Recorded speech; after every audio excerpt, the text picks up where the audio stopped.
Hi guys, Overarch here, and today I'm going to talk about some of my most anticipated features in Warhammer Armada 2. So more information is still coming out about this game. I don't know all the details of it yet, but what we've found out so far looks pretty interesting. So first of all, the game is coming out this year. It's going to be the first game set in the new Gathering Storm setting, which is a 40k lore nerd. It makes me super happy. What I'm hoping that this game will include is even more ship customization, as that was one of my favorite features of the original game, getting to really take a fleet, tailor it to be your own, customize it to be your own. And as a former tabletop player, although not Battlefleet Gothic player, that just really scratches that tabletop itch for me. And one of the things I love most about this game series. The biggest feature that I'm looking forward to, and the biggest quality of life improvement I'm looking forward to, will hopefully be balance.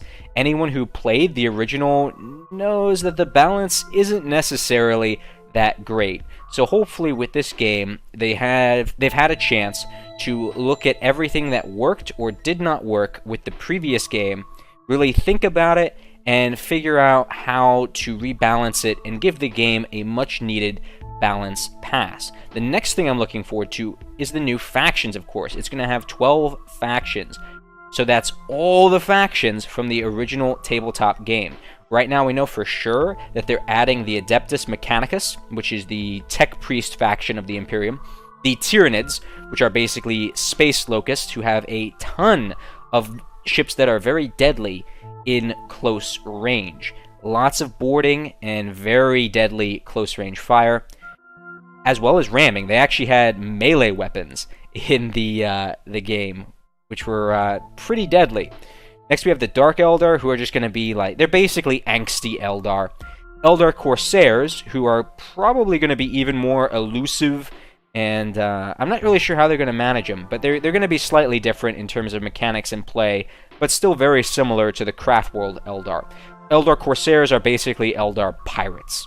And then they're also adding the Tau Merchant Fleet to the game, which I expect to function very similar to the current Tau fleet. Perhaps just different, different allies, I would hope, and different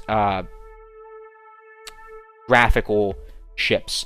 I'm really not. I'm sorry I don't have any more details about Tau Merchant Fleet. Hopefully more come out. And in this one, the last faction I know has been super anticipated by the community is the Necrons. So these guys are basically space Egyptian robots, and they're a very small elite faction that fields very few ships, but they have very elite ships. You can expect them to be kind of like the Space Marines, but more focused on shooting rather than boarding. Hopefully, in addition to that, the Tau will actually get balanced. I'm joking. They're probably going to be OP again. I think the Tau were pretty much always OP since they came out on the original game.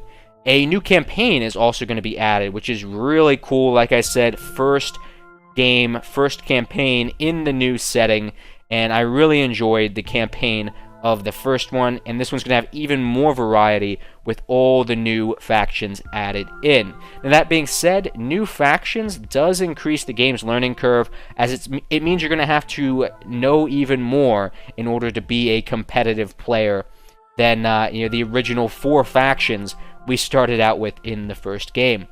And last thing, and this is one of the things I'm most hopeful for, hopefully they'll make the orcs actually viable in multiplayer, because I really want to wah against some enemies. I do not think the orcs were a good faction in the first game at all. So, as always, guys, let me know what you think. Let me know what your opinions are about Warhammer Armada 2. And as always, I hope to see you next time.